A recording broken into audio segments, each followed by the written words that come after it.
जय माँ इंद्राक्षी, जय अम्बे। इंद्राक्षी धाम में दर्शकों आप सभी का हम हार्दिक स्वागत करते हैं। आज के दिन जिन जातकों का जन्म दिवस है, मैरिज एनिवर्सरी है, उन सभी को हमारी तरफ से बहुत बहुत शुभकामनाएं।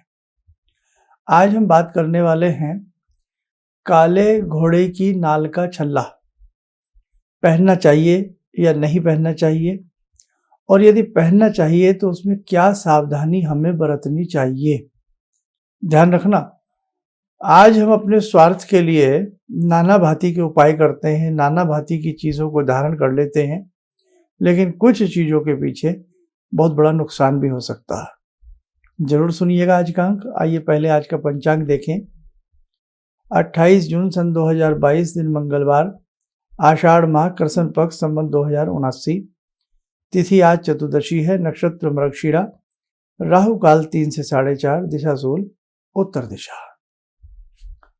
सबके मन में जब शनि के प्रकोप की बात आती है तो सबसे पहले काले घोड़े की नाल का छल्ला सबको ध्यान आता है। आप कहीं किसी से मिलने भी जाते हैं तो आपको बता दिया जाता है आप काले घोड़े की नाल का छल्ला पहने, और आजकल तो ये बाजारों में भी मिल जाते हैं। असली हैं या नकली हैं ये किसी को परवाह नहीं है, लेकिन सबको पहनने से मतलब हो जाता है। सबसे पहले तो मैं शास्त्रोक्त विधि आपको बताऊं कि अगर इस प्रकार से काले घोड़े की नाल का छल्ला मिले तो पहनना चाहिए, अदरवाइज कतई भी नहीं पहनना चाहिए। विधि: घोड़ा संपूर्ण काला हो, कहीं से भी उसके ऊपर वाइट सफेद रंग का निशान ना हो। आजकल कहीं से सफेद होता है तो उसे काले रंग का पेंट उसके ऊपर करके वो छल्ले बेचे जाते हैं। ध्यान रखना, घोड़ा बिल्कुल काला हो, और काला घोड़े का राइट पांव, सीधा पैर, जो वो जिसे हम नाल कहते हैं, इसे खुरी भी कहा जाता है, लोहे की ये लगाई जाती है चंद्राकृति की। सीधे पैर की ये खुरी, ये नाल स्वतः गिर जाए निकल करके। ध्यान से सुनिए मेरी बात। घोड़ा संपूर्ण काला हो और वो खुरी स्वतः निकल करके गिर जाए और किसी को दिख जाए तो शास्त्र में कहा है कि इसको उठाइए और उसको संपूर्ण विधि विधान से शनिवार के दिन ही उसका छल्ला बनवाया जाए।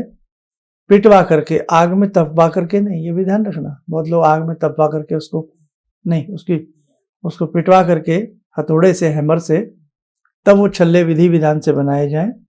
शनिवार के दिन बनाया जाए और उजाले पक्ष के शनिवार के दिन में 12 बजे के आसपास शनि देव का पूजन करके, संपूर्ण विधि विधान से उस छल्ले का पूजन करके तब उसको धारण किया जाए। ये ध्यान रखना। अब हम करते क्या है, हम देखते हैं कि घोड़ा कहीं पर भी काला मिल जाए, चाहे उस पर सफेद पेंट उसके पेट के ऊपर कर, हमने ऐसा बहुत देखा है। ये काले घोड़े को लेकर के कहीं भी दाएं बाएं चौरस्ते पे कहीं भी खड़े हो जाते हैं। कहीं से घोड़ा सफेद भी होता है तो उसका पेट या कहीं कान सफेद है, उससे पेंट कर दिया जाता है, और उसके पैर को पकड़ करके ड्रामा करते हैं वो ठोकने का। और जिन लोगों को काले घोड़े की खुरी का महत्व पता होता है, उनके मुंह में पानी आ जाता है कि वाह, आज तो काला घोड़ा मिल गया, और ये खुरी भी लगा रहा है। अब सोचो, वो कहीं वीराने में खड़ा होता है, चौक पर खड़ा होता है, रास्ते में खड़ा होता है, और पैर उठा करके वो एक्टिंग कर रहा होता है। तो वो वहां क्यों कर रहा है ऐसा? वो स्थान उसका नहीं है, और ना ही ऐसे खुरी लगाई जाती है। उसके लिए बाकायदा तरीके से पशु की टांगे बांध करके तब उसको किया जाता है, ऐसे नहीं किया जाता। समझे आप? वो बड़े विधि विधान से किया जाता है। अब आप उससे कहते हैं, मोल तोल करते हैं, भैया ये खुरी हमें दे दो। अब वो देखता है कि हाँ भाई, पंछी शिकार हो गया, पंछी फंस गया, आपसे तोल मोल होता है, 1000-1500 में, 500 में, जितने में भी सौदा टिकता है, आप उसे खरीद लाते हैं। जबकि वो खुरी ना कभी उसने घोड़े ने यूज की है, वो जबरदस्ती उसमें कील अध कचरी ठोक करके रखता है, और आपको दिखाने के लिए उस जंबूड़ से, एक प्लास जैसी चिमटे जैसी आकृति से उसको निकाल देता है। आपको पूरी तसल्ली हो जाती है कि मेरे सामने निकाली है, काला घोड़ा था साहब, मेरे सामने खड़ा था साहब, मेरे सामने उसने उसको निकाला। तो वो आपके सामने ही सब कुछ होता है, लेकिन आपके सामने सारा ड्रामा होता है, नौटंकी हो रही होती है, और आप उसे घर ले ला करके फिर न जाने क्या क्या के धूप दीप दे करके आप उसे पहन लेते हैं। भैया ऐसे नहीं होगा। हमारे धर्म में यही चीज़ हो रही है कि होता कुछ नहीं, फिर कह देते हैं ये तो सब अंधविश्वास है, ये सब ढकोसले हैं। अरे शास्त्र में क्या लिखा है, ऋषियों ने क्या कहा है, उसे समझने को कोई तैयार नहीं। सबने अपने अपने ग्रंथ खोल लिए, सबने अपनी अपनी भाषा बना ली, सबने अपने अपने पकवान पका लिए, अपनी अपनी विधि बना ली। ऐसे नहीं होता, समझे आप। इस चीज को आप लोग अच्छे से ध्यान रखें, तब वो काम करेंगे तो लाभ मिलेगा। दूसरी बात, खतरनाक बात, जहां ये खुरी ठोकी जाती है उसमें वो देख लेता है कि कहां तक गुंजाइश है उस कील को ठोकने की, और वो बड़े हिसाब से ठोक करके उस नाखून से पार लाते हुए उसको कील को मोड़ करके काट देता है, खुरी ठोकने वाला, नाल ठोकने वाला। लेकिन वो बेचने और खरीदने की ताक में बार बार एक डुप्लीकेट ड्रामा करके कील ठोकता है, कील निकालता है, कील ठोकता है, कील निकालता है। आप गए, फिर कोई किसी और चौक पर जाकर खड़ा हो जाता है, कुछ दिन के लिए शहर बदल लेता है, नौटंकी चलती रहती है और पशु बेचारा परेशान होता रहता है। शनि न्याय के देवता हैं, हम उस पशु पर भी अन्याय करवा रहे हैं। अगर हम नहीं खरीदेंगे तो वो ये नौटंकी नहीं करेगा, समझे आप। इसलिए मेरी आप सबसे प्रार्थना है, इस प्रकार से यदि आप न्याय के देवता को प्रसन्न करना चाहते हैं, साढ़े सती हो, ढैया हो, किसी चीज को उतारना चाहते हैं, तो ऐसे कुछ नहीं होगा। अब रही दुकानदारों की बात, मुझसे बहुत लोग नाराज हो जाते हैं क्योंकि सत्य बताना पड़ता, लेकिन सत्य विचलित हो सकता है, सत्य हार नहीं सकता, है ना। आप मेरे अपने हैं, मुझे तो बताना है, आप लोगों की आंखें खोलनी है। अब दुकानदारों ने इतने सारे छल्ले ला करके रख रखे हैं, वो पता नहीं संडास की बाल्टी के हैं, किसी टूटी हुई बाल्टी के बना रखे हैं, किसके बना रखे हैं, भगवान जाने। समझ रहे ना मेरी बात भाई, क्लियर कह रहा हूं मैं तो। लोहे के छल्ले हैं, कहाँ से बन के आने, खरीदे गए, और हम जैसे उसे, हालांकि वो सस्ते बिकते हैं, बहुत महंगे नहीं बेचे जाते, 5-10 रुपए के, 20 रुपए के वो बेच दिए जाते हैं। तो देखो, अगर कोई भी हमें दुकानदार ये कह के बेचता है कि भाई ये देखो लोहे का है, अब इसे आप पहनो ना पहनो आपकी इच्छा है, तो वहां किसी की कोई गलती नहीं, ना दुकानदार की गलती है, ना लेने वाले की गलती। लेकिन इतने सारे छल्ले हों और ये कह के बेचे जाएं ये सब भाई साहब काले घोड़े की नाल के बने हैं, तो वहां कहीं ना कहीं संदेह उत्पन्न लाजमी है।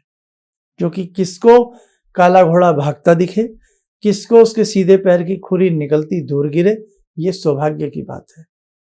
तो मेरे साथ को ध्यान रखना, अगर शनि को प्रसन्न करना है तो आपसे प्रार्थना करता हूं, शनि के स्तोत्र पढ़िए, शनिदेव का दान करिए, शनिदेव की पूजा करिए, पीपल पर जल चढ़ाइए, ऑक्सीजन के भंडार हैं, आपसे प्रसन्न होंगे, है ना। पीपल पर पितरों का वास, देवों का वास, 33 कोटि वास, अनेकों प्रकार की चीजें होती हैं। और उसी के साथ साथ किसी मर्मज्ञ से मिलकर के अपनी कुंडली दिखावें या हाथ की रेखा दिखा करके जान लें कि वास्तव में शनि किस प्रकार के हैं। तो पूजा पाठ भक्ति से जुड़े उपाय करिएगा, आपको बहुत अच्छा लाभ मिलेगा। और यदि ज्यादा ही शौक है तो फिर लेबोरेटरी टेस्टेड बढ़िया वाला नीलम धारण करिए। अगर भगवान ने गुंजाइश दी है तो फिर काले घोड़े की नाल के चक्कर में मत पड़िए, सीधा नीलम धारण करिए। लाखों में आता है, कोई बात नहीं, जब शौक है और शनि से डर है तो जरूर पहनिएगा आप। मेरी बात कड़वी जरूर लगती है, लेकिन मैं आपको कहीं ना कहीं, हो सकता है मैं गलत नहीं बता रहा हूं, सही बता रहा हूं आपको। इसलिए मेरे साथ को ध्यान रखना, ऐसे काले घोड़े की नाल के छल्ले कदापि आप लोग मत पहनना। एक गलती और कर जाते हैं लोग बात, कि आप अपने वजन के बराबर काले कोयले पानी में डाल दीजिए, ये भी तरीका गलत है। भाई हम जल प्रदूषण कर रहे हैं, कोयला पानी में डाल रहे हैं, ये भी सही नहीं है। क्यों डाल रहे हैं? हम शनि को प्रसन्न कर रहे हैं ना। उससे तो बेटर है कि हम अपने वजन के बराबर काली दाल है, काला चना है, उसको बॉईल करके बांट दें। एक दिन में ना बांटे, बहुत दिनों में तक धीरे धीरे बांट दें, या कहीं लंगर लगता है, भंडारा लगता है, वहां दे आए। अब मतलब कोई ऐसा काम करिए जो कहीं ना कहीं लगे, मन को जचे। तो ध्यान रखना, फुहड़ता वाले उपाय, अंधविश्वासी वाले उपाय कृपया मत करिएगा, इससे हमारे धर्म के ऊपर उंगलियां उठती हैं। आइए साधको, समय हो चला आज की ध्यान साधना का। उस जगजननी, उस महती महाशक्ति से जुड़ते हैं। सभी का भगवती कल्याण करें।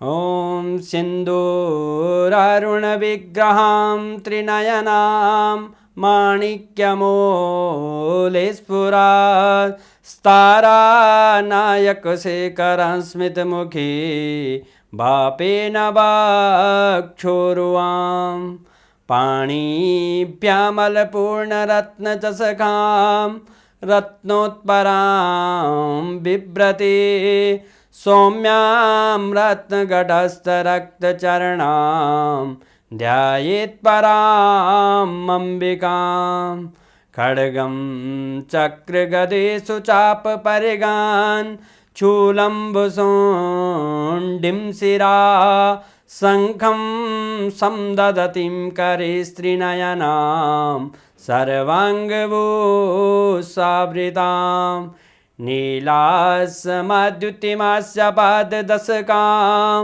सेवे महाकालिकां यामास्तो स्वपितैः हरो कमलजो हन्तुं मधुं कैटवम् विद्युद्दामसमप्रभां मृगपते स्कन्दस्थितां भीषणां कन्या विहकरवालखेटविलसा धस्ताविरासेवितां हस्तैश्चक्रगदाशिखेटविशिखां चापं गुणं तर्जनीं विप्राणामलिलात्मिकां शशिधरां दुर्गां त्रिनेत्रां भजे। कवच बना लें, ध्यान करें, भगवती का शुभ आशीष हम सबके ऊपर बरस रहा है।